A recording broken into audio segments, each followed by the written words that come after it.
राहुल गांधी को जान से मारने की धमकी के मामले ने काफी ज्यादा तूल पकड़ लिया है। लेकिन हैरानी की बात है, जिस बीजेपी प्रवक्ता ने ये धमकी लाइव टीवी पर दी है, उस पर अब तक कोई भी एक्शन नहीं लिया गया है और ना ही ऐसे कुछ आसार नजर आ रहे हैं कि कुछ एक्शन लिया भी जाएगा। वक्त धीरे धीरे गुजर रहा है और लोगों का गुस्सा भी काफी ज्यादा बढ़ रहा है। उत्तर प्रदेश से लेकर छत्तीसगढ़ तक कांग्रेस पार्टी की तरफ से विरोध प्रदर्शन देखने को मिल रहा है। इतना ही नहीं, गृह मंत्री अमित शाह को एक लेटर भी लिखा गया है, पर अफसोस अभी तक कुछ भी रिस्पॉन्स नहीं मिलता हुआ दिखाई दे रहा है। तो आज की है स्टोरी में हम आपको विस्तार से समझाते हैं कि आखिर किस तरह से ये मामला सामने आया है और कौन है वो बीजेपी का कथित प्रवक्ता जिसने राहुल गांधी को जान से मारने की धमकी दी है। तो वीडियो को आखिर तक जरूर देखिएगा।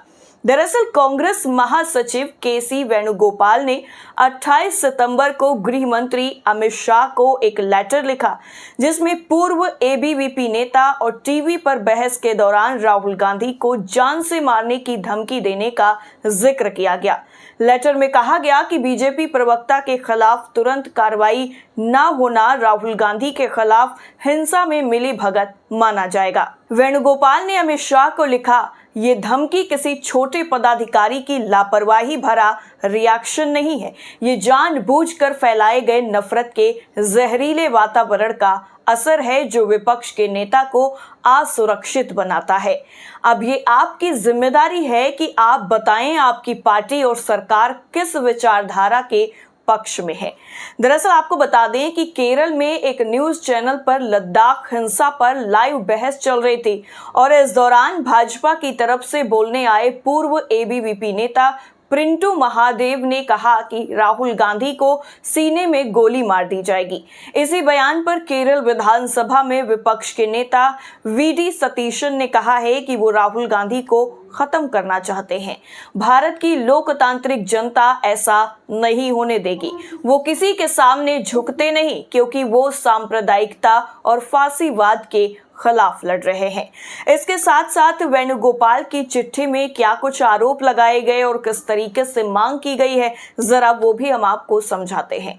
दरअसल शुरुआत जो है वो चिट्ठी की ऐसे की गई कि क्या आप खुलेआम आपराधिक धमकी, जान से मारने की धमकियों और हिंसा की राजनीति का समर्थन करते हैं, जो भारत के सार्वजनिक जीवन में जहर घोल रही है। एक नेता जिसने अपने परिवार के 2 सदस्यों को हत्याओं में खो दिया, उसकी सुरक्षा जैसे संवेदनशील मुद्दे का राजनीतिकरण करके ये सरकार आग से खेल रही है। अगर कोई एक्शन नहीं हुआ तो विपक्ष के नेता के खिलाफ हिंसा को वैध और सामान्य बनाने का लाइसेंस देना केंद्रीय गृह मंत्री के रूप में आपकी शपथ का गंभीर उल्लंघन होगा। राहुल गांधी इन दिनों भारत में नहीं है, 4 दक्षिण अमेरिका देशों की यात्रा पर हैं। इस दौरान वो राजनीतिक नेताओं, छात्रों और व्यापारियों से बातचीत कर सकते हैं। कांग्रेस मीडिया एवं प्रचार विभाग के प्रभारी पवन खेड़ा ने बीते रविवार को ये जानकारी दी थी, लेकिन ये नहीं बताया कि राहुल गांधी किन देशों में रहेंगे। इसके साथ ही उन्होंने ये भी नहीं बताया कि वो कितने देशों के लिए देश से बाहर गए हैं और कितने दिनों के बाद वो वापस आएंगे। हालांकि रिपोर्ट्स में ये कहा जा रहा है कि वो ब्राजील, कोलंबिया जा सकते हैं, जहां वो कई देशों के राष्ट्रपतियों और वरिष्ठ नेताओं के साथ बैठकें भी करेंगे। हालांकि ये विवाद काफी ज्यादा बढ़ता हुआ नजर आ रहा है और उस पर राजनीति भी खूब हो रही है। वहीं दूसरी तरफ एक ऐसी और चीज सामने आई है जिसमें एक सीआरपीएफ जवान ने राहुल गांधी की सुरक्षा को लेकर काफी ज्यादा चिंता जाहिर की है। दरअसल राहुल गांधी की सुरक्षा में तैनात केंद्रीय रिजर्व पुलिस बल यानी सीआरपीएफ ने उन पर सुरक्षा प्रोटोकॉल तोड़ने का आरोप लगाया है।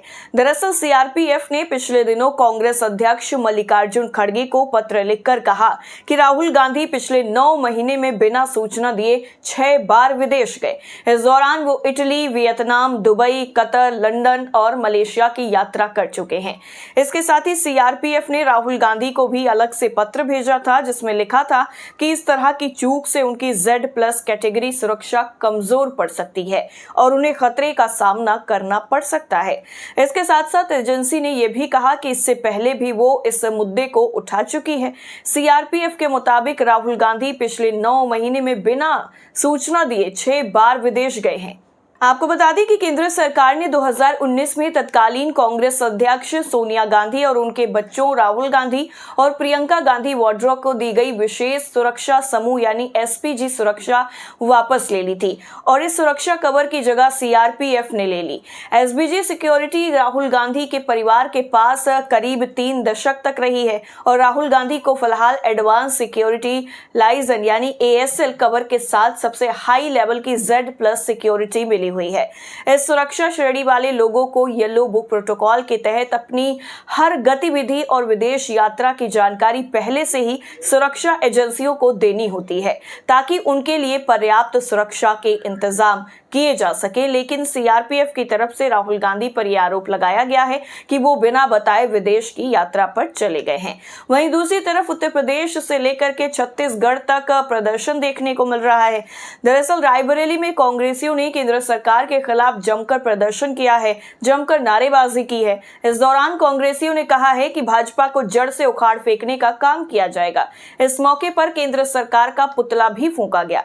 केंद्र सरकार के खिलाफ प्रदर्शन और पुतला फूंकने की खबर मिलते ही मौके पर पहुंची पुलिस ने जलते हुए पुतले को बुझा दिया और इसके साथ साथ राहुल गांधी को गोली मारने के बयान के बाद कांग्रेसियों में जबरदस्त तरीके की नाराजगी नजर आ रही है और इसी को लेकर उन्होंने प्रदर्शन किया है। उत्तर प्रदेश के रायबरेली में कांग्रेसी कार्यकर्ताओं ने केंद्र सरकार के खिलाफ अपना जो गुस्सा था वो दिखाया, सड़क पर उतरे और जमकर नारेबाजी की, पुतला फूंका और विरोध दिखाया है।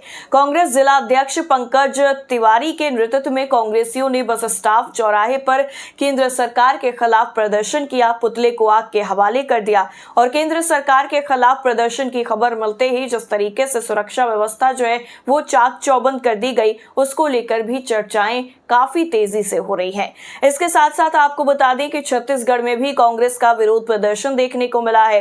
रायपुर में कांग्रेस के अलग अलग जो कार्यकर्ता थे वो इकट्ठा हुए और उन्होंने इस पूरे मुद्दे को लेकर प्रदर्शन किया और एक्शन की मांग भी की है। तो जिस तरह से ये पूरा मामला लगातार बढ़ता जा रहा है और अभी तक कई दिन गुजरने के बाद भी अभी तक इस मामले में कोई भी एक्शन देखने को नहीं मिला है, इस पर भी कई तरह के सवाल खड़े हो रहे हैं। तो आपका क्या कुछ मानना है इस पूरी खबर को लेकर, इस रिपोर्ट को लेकर, हमें कमेंट करके जरूर बताएं।